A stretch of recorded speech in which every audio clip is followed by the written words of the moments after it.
Welcome to Kev Talks, Real World Global Logistics. I'm Kevin Parkerson. And I'm Kevin Higgins. Together we bring you over 60 years in combined experience in global logistics. In each episode, we'll dive into the latest industry trends, share practical tips, celebrate wins, and share stories from the logistics front lines, all while helping businesses optimize their logistics operations.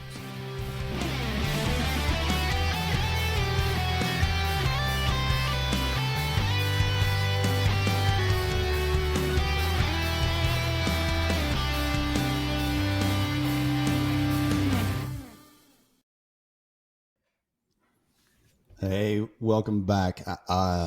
Kevin, I tell you what, I am incredibly excited about today's episode and the guests that we have on. I learned so much in this short period of time that we spent with this guest, and I cannot wait to share everything with our guests and with our listeners. So why don't you tell them a little bit about what we're about to witness?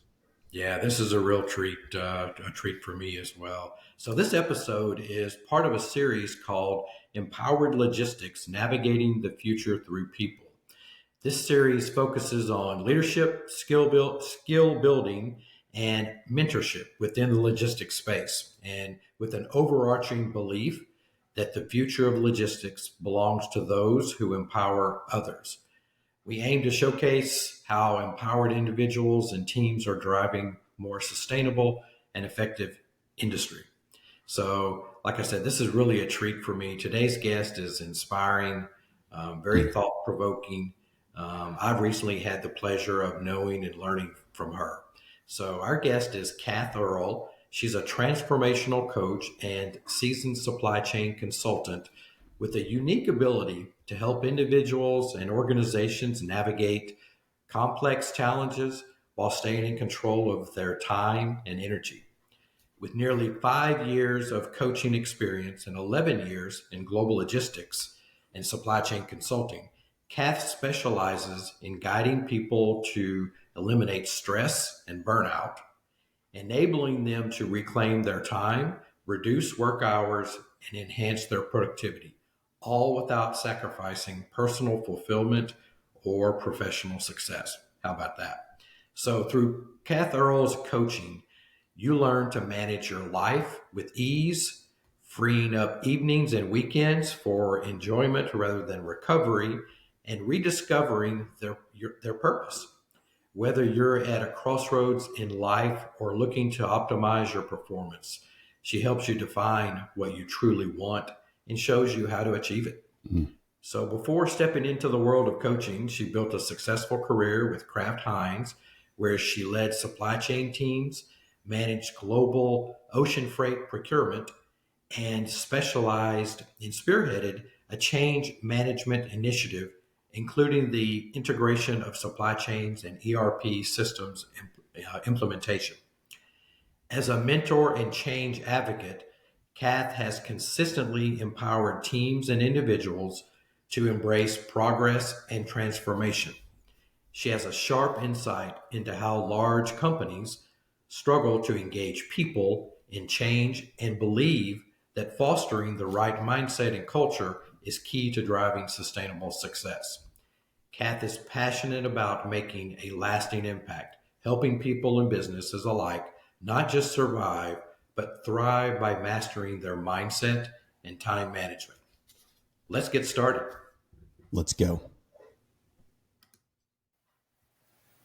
Well, welcome everybody to another great episode of Kev Talks Real World Global Logistics. I can't tell you how excited I am to have our guest today. I've known Kath for a little over a year or so, and Cath Earl is here with us, with Kevin and I think we've got a great episode to really talking about, the series that I mentioned before, talking about the people aspect of global logistics and of supply chain. And Kath is in a very, very unique position as she is a part of the supply chain global logistics geeks as ourselves, but she also is operating as a coach or a mindset coach. And I'm really, really excited about today's conversation. I know the audience is going to get a lot of what is shared today will resonate. and definitely will be of value for the audience. So I'm ultra excited to have her, and welcome, Kath. Thank you very much, Kevin. I'm super, super excited to be here. Thank you so much for the invitations. Great. Absolutely. Yeah, I can't wait. I've already just in our little pre episode discussion, I've already gained some insight. So I'm incredibly excited to hear more about your story, Kath, and weaving Sure. that into what we're doing here at Kev Talks on about real world global logistics, and not just logistics itself, but the people that actually make it happen around the world. Absolutely. All about the people, always. 100%. So, yeah. So, Kath, with that, maybe the first one I think that'll kind of kick off the great conversation is talk to us a little bit about how you blended global logistics and your current role in the mindset coaching world. Yeah, it's a bit of a weird one, isn't it? So I think I realized that I was really passionate about people, but maybe not necessarily so passionate about containers because I'm mainly operating the ocean freight space. So I have a big corporate background in supply chain, and I was working a lot of hours, sometimes or a lot of the time really in quite a stressful environment, and I had quite a lot of personal stuff going on as well. And I've in my supply chain career, I've always managed teams and mentored them and coached them. So it is sort of my thing to do anyway. But with all the personal stuff going on in my life, so I was, extremely depressed, feeling very anxious. I'd just come out of a very toxic, abusive relationship. I found out I had breast cancer, so I wasn't feeling too great. And then I got introduced to a coaching program, and with that mentorship, my life just changed beyond recognition. And then I realized, well, there's so many people who will be in a similar position that I was, or are feeling, not too great. They've lost the balance of life. They're not enjoying life so much anymore. And I really wanted to share that with people so they could change their life too. And I think with supply chain, and especially for the last few years, there have been so many issues, so many crises after crisis, so many changes. The world has basically been really crazy, and it doesn't seem to be stopping. So one crisis finishes and then another one starts. And so in my job as a supply chain consultant, I talk to a lot of executives in big global corporations, and they are all stressed, overwhelmed. They're working 60, 80 hours a week, and think the outside world is not really going to change. So, unless you want to keep being stressed and being overwhelmed and tired all the time and feeling that pressure, you've got to change the way that you think about the environment that you're working in. So that's where I sort of come in with my coaching, where I really help people to, look at a different perspective, maybe start to think a little bit differently, really learn to set boundaries, because we've all got 24 hours in a day, but they are our 24 hours, and we are responsible for controlling those 24 hours. And if the outside world's going crazy, then that becomes very difficult to do. So yeah, that's what I love helping people with. Yeah. So, Yeah. Kath, how did you make that transition? You're a supply chain consultant. You just how did you transition into this coaching, this mindset coaching, and how were the senior leaders of these companies that you're dealing with? How do they actually reach out and actually, because it's kind of hard to admit sometimes, like, hey, I need a little bit of guidance or a Yeah, little bit of coaching. So, kind of two-part question there. yeah. So my supply chain consultancy role is actually very separate from the coaching that I actually do with clients. But because I can throw in a little bit of coaching when I do my meetings with these senior executives, I help them with all of the supply chain market intelligence, running bid events for them. But as I'm doing that, I will throw in a little bit of my coaching. So because I've started to then create that trust, and they get me, they understand, and they can see some of the benefits that they're, I suppose, getting just because I am a coach and I can't help myself. So I will help them within that supply chain environment to take a different perspective, to allow themselves to take a break. I help them with, well, how can you manage maybe a boss who's difficult, or a team member that isn't sort of, performing up to scratch. And then some of those will then become a coaching client. And then I will very separate from the logistics side of things, coach them on an individual level. And what sometimes then happens is that they will then engage me to do some of the corporate coaching with them. Yeah, and I could say, Kath is very good at weaving that into, the consulting piece, and that's really how she and I met. Was Yeah. when I was in the corporate world. That's exactly, what she did. She was helping from a consultant standpoint, and she laid the foundation for a lot of really good conversations, specifically around the mindset and how it plays a role for us leaders. I ultimately became a student, and sometimes I You say a did? graduate.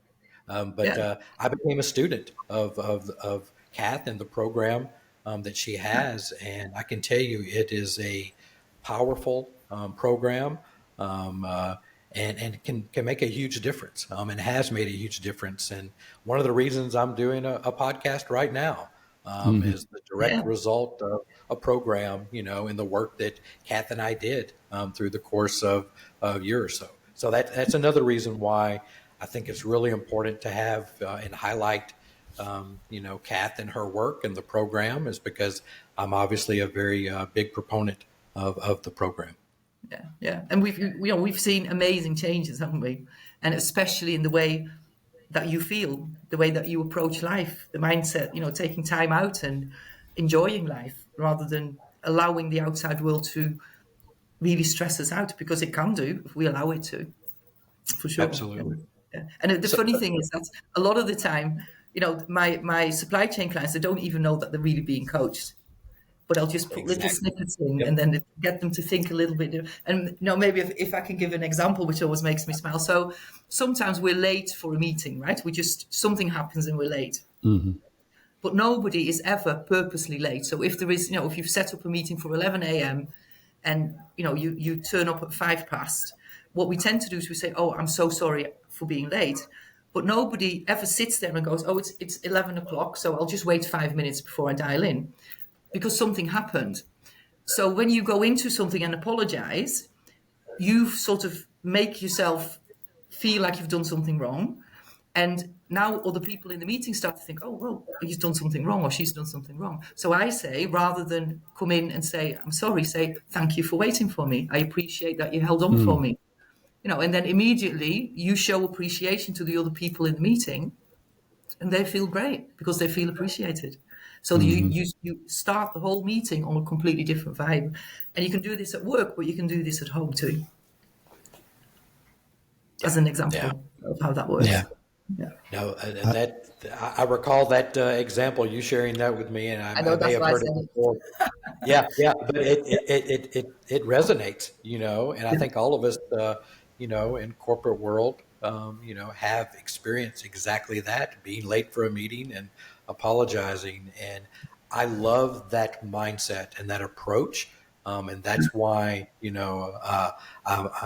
I'm a big proponent of the program, is because I've seen those results and I've taken those learnings. So, Kath, what are some of the common challenges when you're talking to logistics leaders that logistics leaders face, and how does Yeah. that mindset coaching um, help navigate them?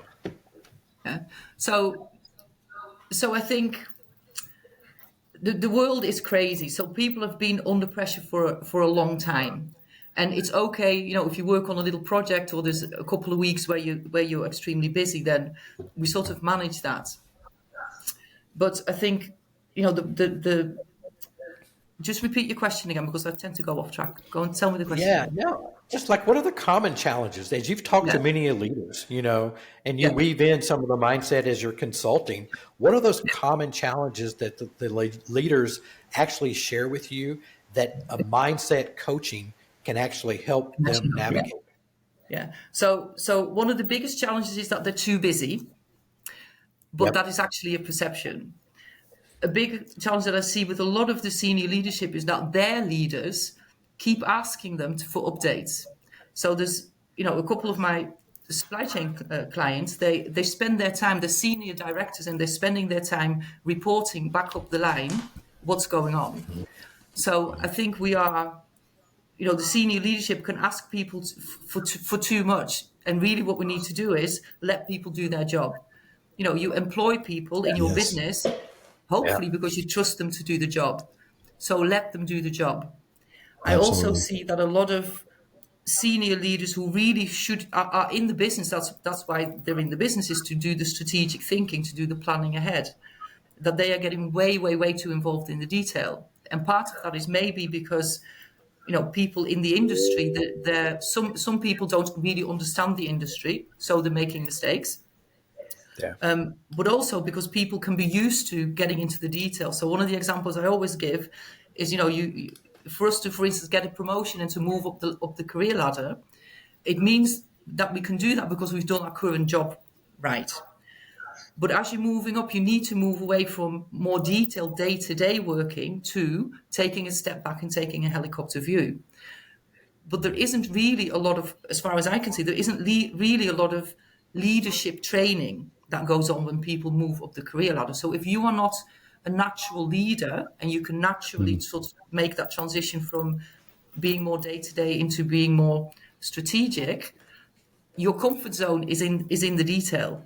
So what I see a lot is that people are working sort of a level below where they really should be working at. Hmm. But there's a lot of crisis, right? There's this going on, there's that going on. So, we Oh, have to yeah. jump in and we do all the firefighting. But people are working way too many hours, and you're not productive when you're working too many hours.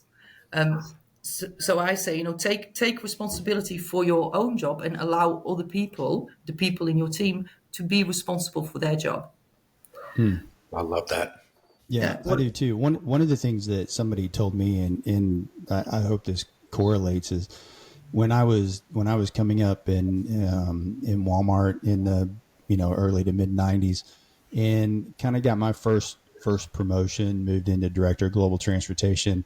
Yeah. Reported to a gentleman who was just incredibly kind to me, and we were talking about something that had to get done. And when I was leaving his office, he said, "Did you hear what I said?" And I said, "Yes, you said get this done." He said, "Yes, I said get it done. Don't do it." Yeah. Oh, I love And that. That's great. Yeah. so what he was telling me, because he knew me, I'm a get it done, I'm going to go make sure it happens. But he Yeah. was telling me to lead, let my Yeah. people do their job, but you lead them to get their job. And that sticks with me to this day. Yeah. Yeah. And, I always say a leader is somebody who leads a team to deliver the results. And a Yeah. job title or a status doesn't mean that you are a leader.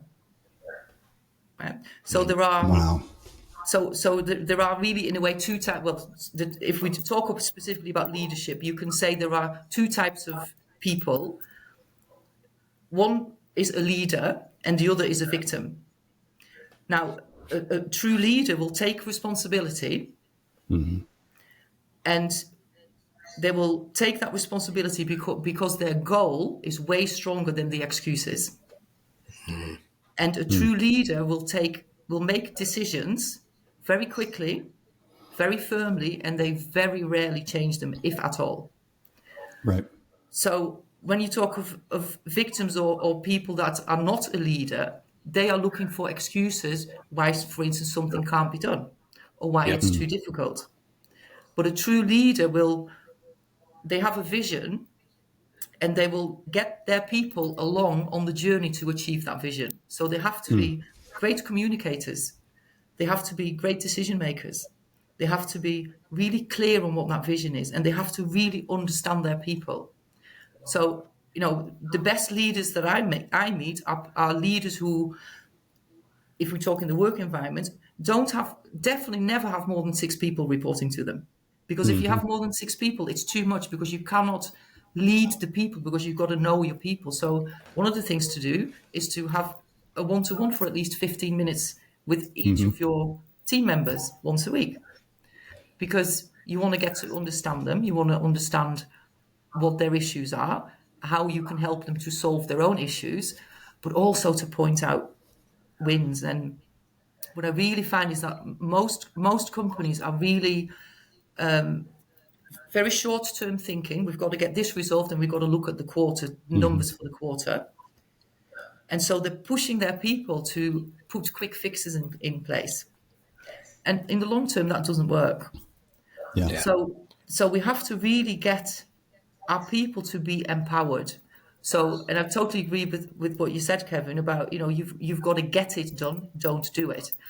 Hmm. So one of the biggest things of developing your team is to develop your team into leaders of themselves. If that makes sense. Yeah. So how do you do that? Well, there was one of my clients, actually, she runs a finance business. She said, I've got this girl in my team and she keeps coming to me and she keeps asking me about, how should I do this? And I said, she said, I know that she knows how to do it, but she keeps asking me. So I said, well, she keeps asking you because you keep replying to her. So the reason she's asking is she's lacking confidence. So how do we build confidence in our teams? Well, people can come to you with the problem, but you have to make them come with the solution at the same time. Maybe get them to give you three options, three solutions, and then ask them, well, what would you pick, and go and fix it. So it's a I real mindset about empowering all of the people to do the job that they're employed to do.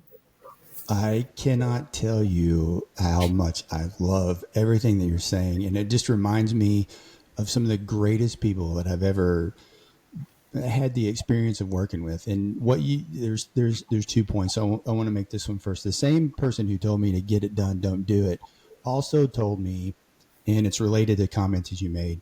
He told me the one who calls the shots takes the shots. Yeah, So as the leader of my team, I'm responsible to lead them and to give them the tools that absolutely. they need. And when it goes wrong, it's my responsibility. I'm not a victim. I'm taking the shot. Yeah, And that, still resonates with me today. But the last thing that you said about coming with solutions, I was 21 years old working for my third trucking company, and I saw a problem, and it was a young trucking company, and the CFO was probably 35 at the time. yeah, And I went to the CFO and I said, this is a problem. And he's like, how do we fix it? I yeah, said, I don't know. He said, so you're just complaining. yeah, And I'm like, oh, wow. No, it's a problem. He's like, he reaches in his desk drawer and he hands me a copy of the 1 Minute Manager. yeah, And he said, go home tonight and read this book, and then you come back and talk to me tomorrow. And what he was encouraging me to do was, if I saw a problem, I needed to think about the solutions. And yeah, so that resonates with me today, is like, if you're just telling me there's a problem, then yes, you're likely just complaining. But what I want you to do is I want you to think through those three possible solutions, or whatever it may be, and yeah, the implications of all of those yeah, solutions, and then come back to me and make a recommendation. And Trey Trumbo was his name, and I will forever be grateful that he took that. I'm 21 years old, and he just took that time and said, he could have kicked me out of his office and said, be on your way. yeah. And but he took the time to teach me a very important lesson in business. Yeah.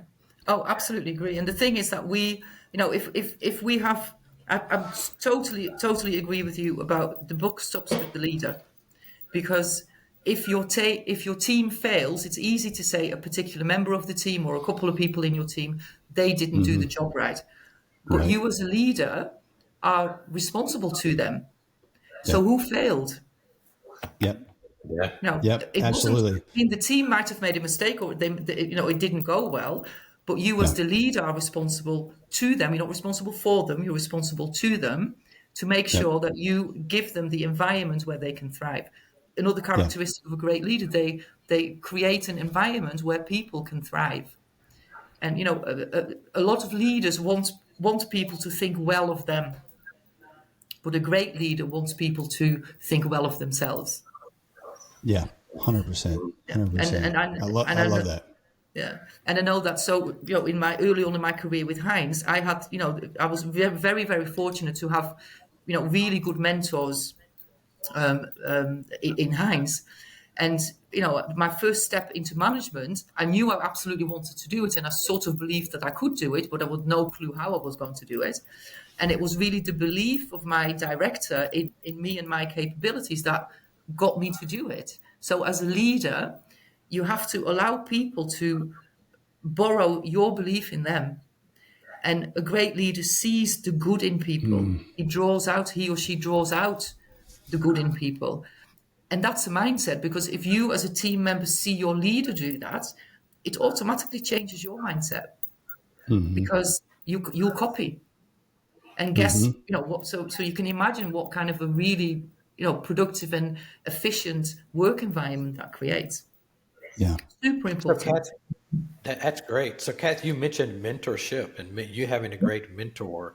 How have you seen mentorship influence the careers of individuals in logistics, and more importantly, how have you seen that transform not just the individual but the entire organization? So, so some of the people that that I've worked with, they've changed career because they realized that they didn't want to work in that environment. So some of them, somebody we know very well, has for instance started their own company as a consultant. I've had quite a few people. So one of the first things I will do with people is get them to clear between 5 and 12 hours a week in their diary, and we can do that within a couple of weeks. And so for instance, the difference with a mentorship is that I can tell you, and I will, if you want me to, I can give you some great tips how to free up time in your diary. But I can tell you that, and you might think, well, I can't do that. That sounds crazy. Like, I will tell people, don't have meetings on a Friday. Because why the hell would you want to have a meeting on a Friday? If it needs to be on a Friday, it could have been done on a Thursday, or it could have waited until Monday. Right. Reduce all of your 1 hour meetings to 45 minutes. When you're taking a day off or a half day off, you put your out of office on. You do not put your phone number on there. The only thing you put on there is a colleague's name for people to contact.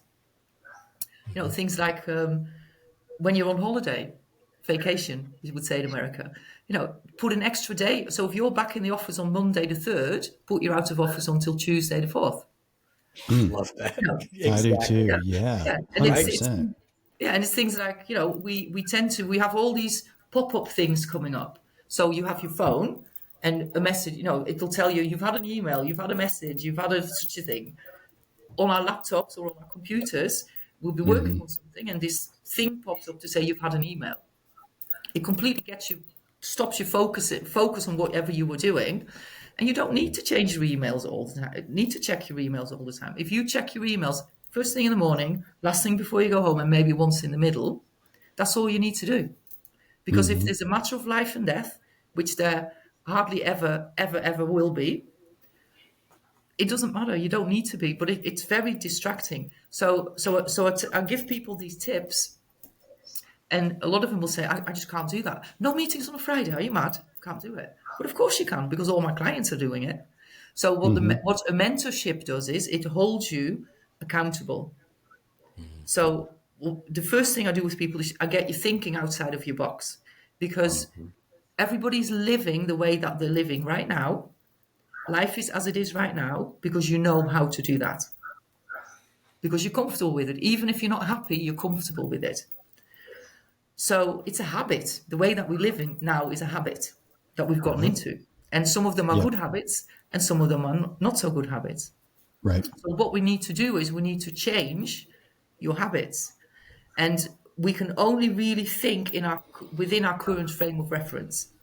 So what a mentor or a coach will do is they will get you out of your current awareness, if you like.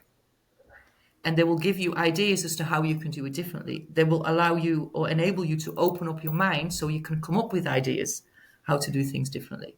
And that's why I think anybody and everybody who wants to achieve something that's worthwhile, you need a coach, you need a mentor. Think of, athletes. They have, if the people that are at the top of their game, they all have one or more mentors or coaches, because you need an expert to show you the way.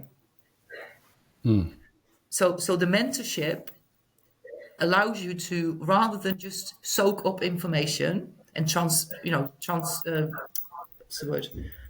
information, what a coach or a mentor will get you to do is to actually apply it and to implement it so that it actually makes a difference in your life permanently. Not just for a week, not just for 2 weeks, but permanently. Right. And life changes, right, when you do that. Yeah. No. So, Did that Kath, answer? And you it's work. Yeah, I was going to say. So, you work with a lot of large companies for and with them through your consulting business. Um, what do you see some of the biggest mistakes these organizations make in leading people and leading change within their organization? What are the common mistakes? So I think it's really important to understand that people actually don't mind change, but they don't like being changed. And there are three things, if you like, that we can be absolutely sure of in life, right? We're going to die, we have to pay taxes, and everything is always changing. Because when you look at nature, everything is always growing. Even when it's resting in winter, it is preparing for growth. So everything is always growing. So for us as human beings to feel good, we have to grow, we have to develop, we have to expand. So everything always changes. So I think when we look at, change within companies, I think sometimes the leadership doesn't really they're not completely clear on what actually needs to change, or even how to go about that. And what I also find a lot is that there'll be a vision with the top leadership, but apart from the very senior leadership, the employees are not aware of why that change needs to take place. And so the company hasn't really cultivated the right mindset in their business for change, not the right culture to support change, if you like. And I also think that, so things in business have to change. That, the purpose of business is to make a profit. If you don't make a profit, you don't have a business. But there's also not a business without people. And, sometimes businesses have to take really tough decisions, like things like laying people off or reorganizing, because if they didn't do that, the business would go under. So it is something that is absolutely right for the business. But of course, it affects people personally. It's not like personally directed at a particular person, but it does affect them personally. So I think sometimes the leadership are not truly aware that how that could impact on people. So you could say there's basically a lack of understanding, if you like, and a lack of understanding creates fear and resistance. So the change is right for the business, but the people are not sure if they're going to be able to do what's asked of them, for instance. Right? So, they don't understand what the new world's going to be like, and are they going to have the skills and the training and the capabilities and the ability to do what's going to be expected of them? So there's fear there. They're not sure what their place is going to be in the new world, and how will they add value, because it's super important for everybody. So one of our basic needs is to feel valued and to feel appreciated and needed. So if someone doesn't understand what value they're going to add, they're going to be very resistant to change. And people, of course, will worry about their job. Are they still going to have a job when this change goes through? So what I believe is that what a corporate culture needs to be like is to cultivate on an ongoing basis the mindset of everybody in being solution orientated. So the examples that we gave before, we both talked about some examples there. It cultivates a mindset of looking for the solution rather than dwelling on the problem. We have to teach people to look for the opportunity, because there's this law of polarity that I talk about in my coaching, and it means that everything has an equal opposite.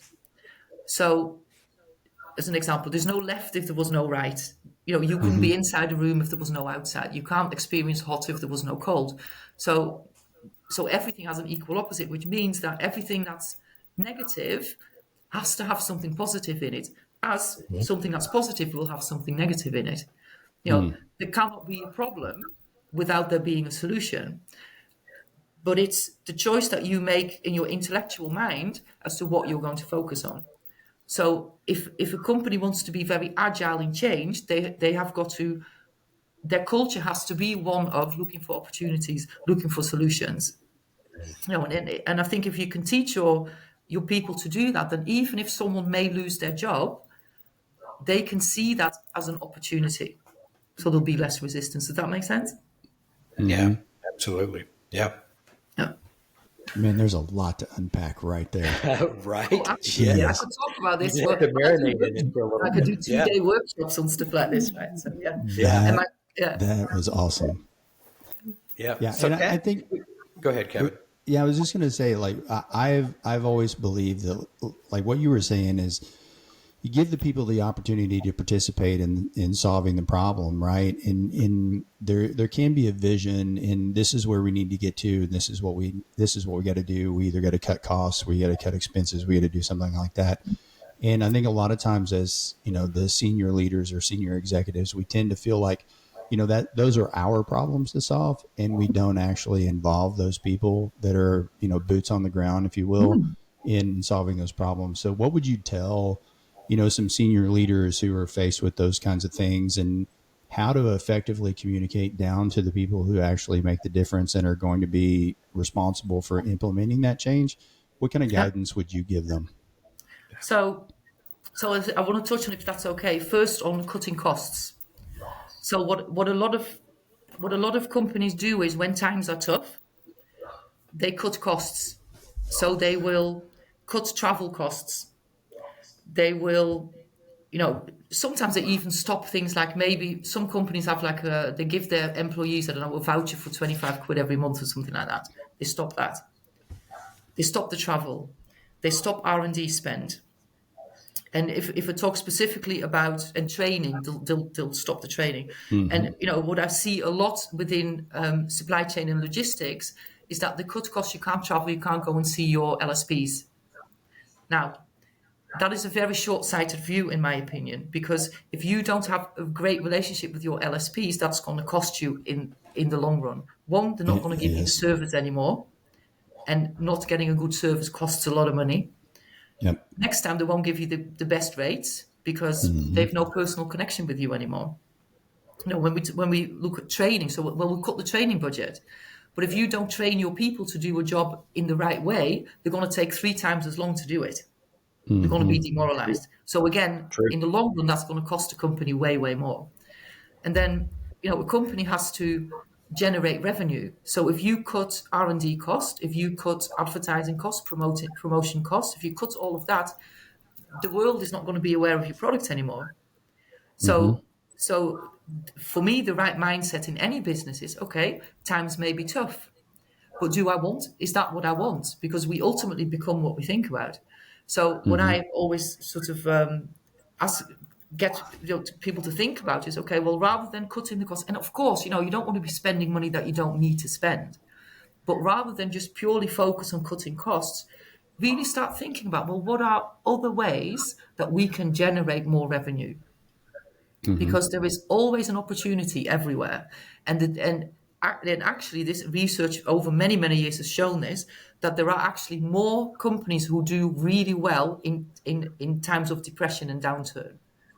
Obviously, there are companies that are going bust, but there are relatively more companies that do well. There are relatively more multimillionaires made in hard times. And the only difference is that they think differently. They look for opportunity rather than look for problems. And Go ahead. I was going to say, so, and you're absolutely right in saying that the senior leadership will make some decisions, but they don't involve the people who really know about this stuff. Right? And so maybe just and you might know this anyway, but there tend to be, when there's change going on, there tend to be sort of 4 general groups of people. So there'll be 5% of people who completely understand what you're trying to achieve. They're super excited and they're ready to go, and you can sort of leave them to it because they're doing exactly the things that need to be done. Then there are another 5 or 10% of people who are super excited. They think they understand. They're totally ready to go, but they've got the wrong end of the stick. And so you've got to keep those really close and guide them in the right direction, because they're enthusiastic and they want to do it, but you just need to make sure they're doing the right things. You've got 80% of people who will just follow. And then you've got 5 or 10% of people who are the naysayers. And the naysayers are very vocal with their colleagues. So they can very quickly create an atmosphere of demoralization, if you like. And so So you've got to keep those people really close. Now, these tend to be the people who really know the job that they're currently doing. A lot of the time, they'll have been in a business for a very long time, and they'll be, well, we've always done it like this. Why do we have to change?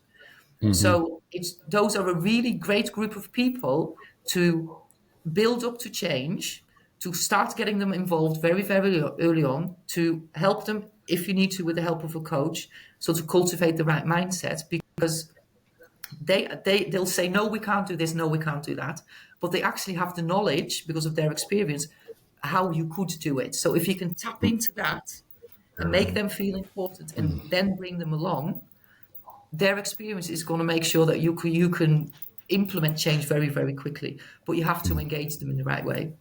Right. So I think that's where senior leadership goes wrong, that they don't engage the people at the right time and in the right way. Yeah. So, Wow. Kath, we talked a lot about businesses and organizations and how some of your coaching, mindset coaching, can help the businesses. Let's talk a little bit more about specifically the type of transformations you've seen in your clients as a mindset coach, and with your focus helping clients with fewer hours, freeing up time for family and personal growth. Talk a little bit about what you've seen recently. Yeah. So I think the biggest change, the biggest transformation is always about how people feel. So because I get them to think differently, get them to create a different perception about situations, but especially about themselves. How do they see themselves? So they start to entertain the idea that things can actually be different, and they start to see themselves, if you like, as I always say, with their goal achieved. Right? So what we see is that they start to take responsibility for themselves. They start to take responsibility for their results and for their time. Super important. And that immediately then the stress levels drop, because when you take responsibility, you completely empower yourself. Yeah. Sure. And the great thing is that when we take responsibility for ourselves, then we allow other people to take responsibility for themselves. And we're no longer in that sort of circle or that's what's the word, like meshed together, where we believe we've got to sort somebody else out and then we expect somebody else to sort us out. So it's the biggest thing is that people feel better even after the first 15 minutes. They take responsibility for themselves, and we build confidence. They start to really value themselves. So I've got some really great exercises, one of them being doing a gratitude journal, and appreciating yourself. Because the biggest reason that people don't set their boundaries or find it very difficult is because we need validation we're looking for validation for feeling worthy and feeling valuable from people out in the outside world. So, you might, and out of fear as well, right? Because if you take the work environment, if your boss asks you to do something last minute on a Friday afternoon at 3:00, and you say yes, and you say yes again, and you say yes again, then you set the expectation with your boss that it's okay for them to ask you that. Yeah. But if you say, I'm really sorry, I'm going home. If it's ultra urgent, I'll do it this once, but you need to give me more notice, and say no. But if we live in fear of you losing our job, a lot of people will do lots of things at work because they're worried to not be seen as a team player. They may not get a promotion that they want. They may even worry that they're going to lose their job. But it's all about setting the expectation. So what the mentorship does, what the coaching does, is it helps you to very subtly, little by little, build your confidence, because I'm going to teach you how to really value yourself. So you're going to value yourself as a person, the uniqueness of yourself, the great things that you have to offer the world, and your time, because you are responsible for your time. And when we do that, and we no longer need that validation from the outside, it becomes very easy and very natural to set our boundaries. It's just something we can't not set them anymore. So I think that would be, the biggest transformation I see in people. And then obviously, one of the thing that I start with is I get people to set the goal. What is it that you actually really want? Not what you think you can do or what you think you should do, but what is it that you really want? If you had a fairy godmother and I have a magic wand, then what is it that you would want? And then we work towards that, because the only thing we have to change is the way you're thinking, the way that you're seeing yourself right now, and the way that the person that you would need to be, the version that you need to become of yourself to be living that goal. So I have people who are, in fact, I had one of my clients say to me yesterday, he said he owns his own website company. He said, I've just realized that I wake up in the morning, I'm looking forward to my day and I don't worry anymore. And he was a worrier, was worried about everything, went to bed anxious. He said, I used to go to bed just to close the day off because I'd had enough. And I'd drag myself out of bed in the morning thinking, oh my God, what's going to happen today? Like I said, free up people's time in the diary, 10 to 12 hours, quite common within a couple of weeks. Someone else said, they quadrupled so when I started working with them, they had a financial goal. They quadrupled the goal and they've achieved it within 5 months. Wow. I've got a brilliant example I'll tell you one of the examples, quite a few of my executive clients who work in corporate, there was one person who was working 80, 90 hours a week, especially over COVID time and coming out of that. And he decided he was going to take a break, engage with me in the mentorship, got a great job as a logistics director,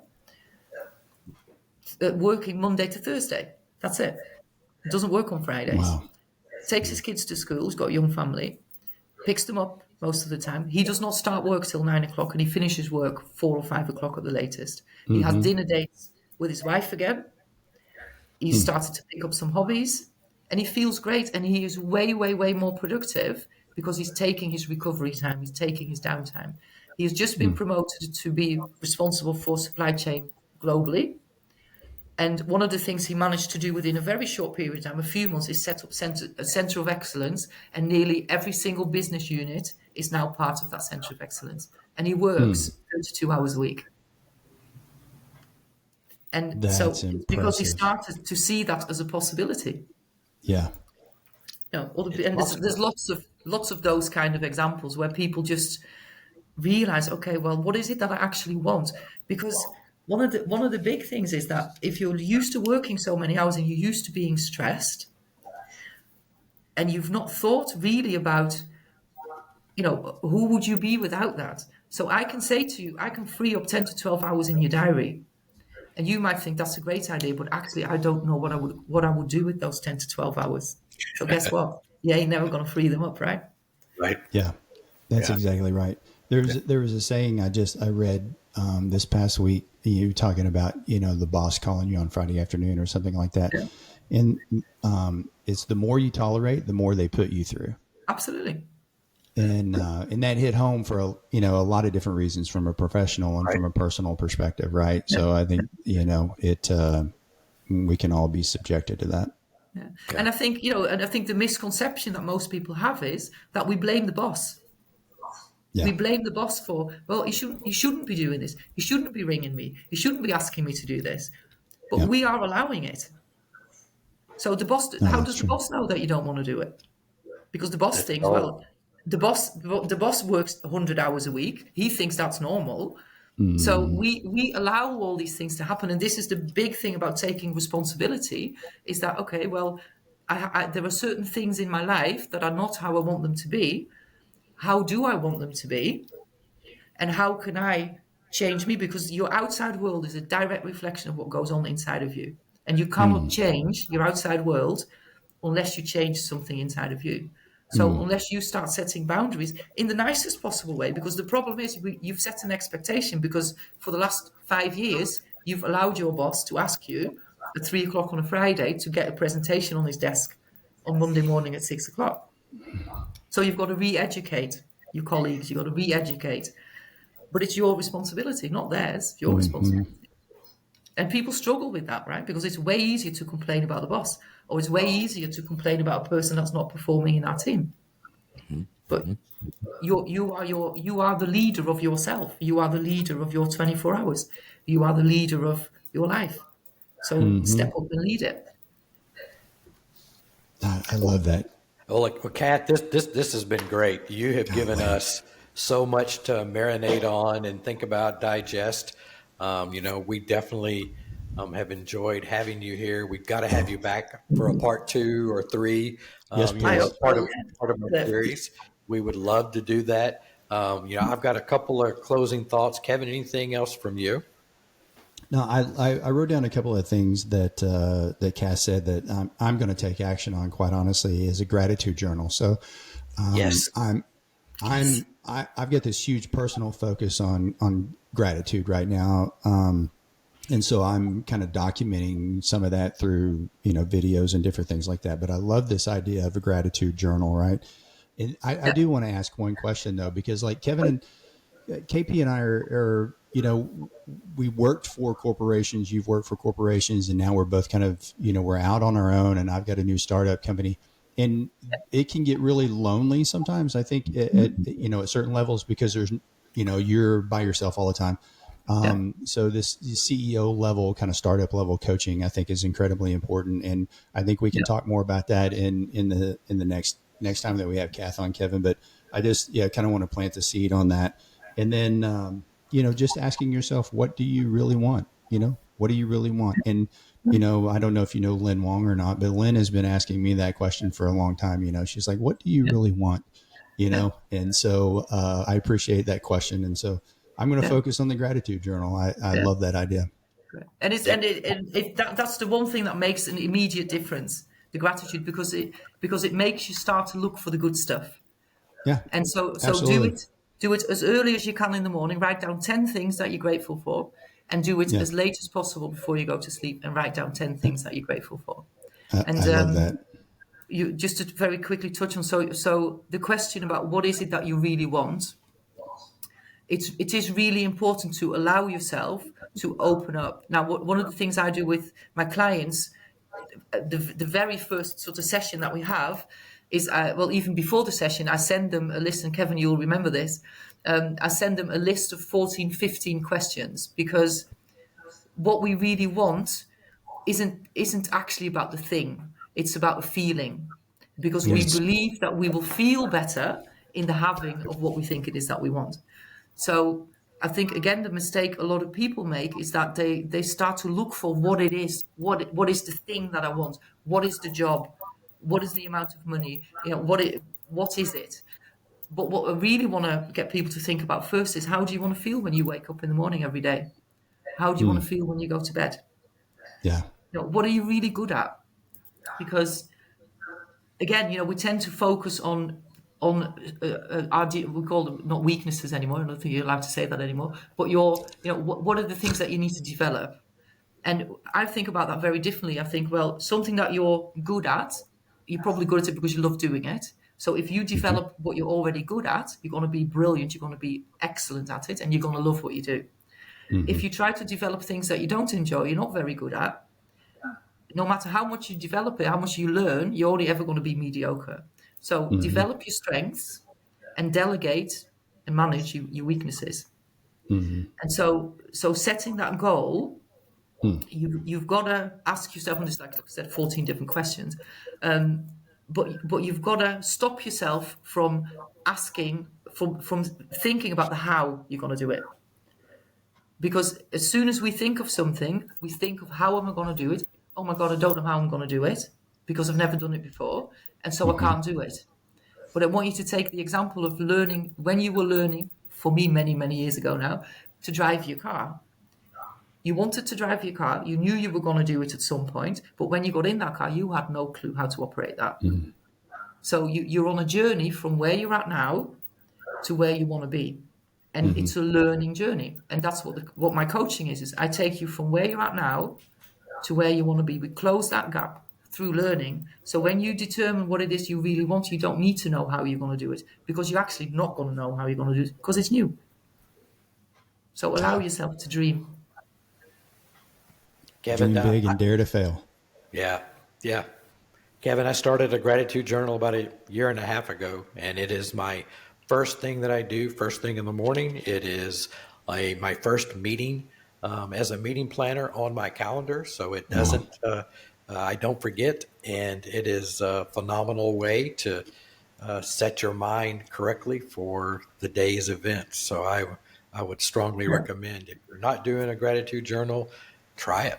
You know. I Well, love No, it. listen, do it. Kath. You're not Yeah, allowed to say try. try it. Just do it. There you go. Just Just do do it. it. Yeah. Do Well, it. I well, love listen, it. Kath, this has been great. The takeaways for me really are like leadership, skill building, and mentoring. Are really at the heart of global logistics and sustainable logistics. And Absolutely. empowering teams lead to empowered organizations. Put a kind of a quote to it. When we're under pressure, the only thing we need to change is the way we think about things and change your Absolutely. perspective, and you can change your world. So Kath, this has been great. If My our gosh, audience yeah. wants to get in touch with you, what's the best way to reach out to you? So you can find me on LinkedIn, and Okay. I've got a website which is believe-achieve.org, or get in touch with either of you, I suppose, and you can pass my details on. So, yeah, Yeah, yeah, you yeah, won't mind. 100%. absolutely. God, Well, this has listen, been amazing. This this has been absolutely, the rest of my week has been made. This has just absolutely Good. been incredibly enlightening, and Imagine I'm ready 6 to, months of that, Kevin. Imagine 6 months yeah. of that. I'm gonna, And I've I'm loved gonna being tear here. up. Yeah, thank Yeah. you. Thank you so much for having me on. I really appreciate that. Thank you. Yeah, this has been great. And like I said, we'll definitely have you back for more great discussion. So, with that, thanks everybody, and tune in for the next episode. Thank you. See you Bye guys. bye.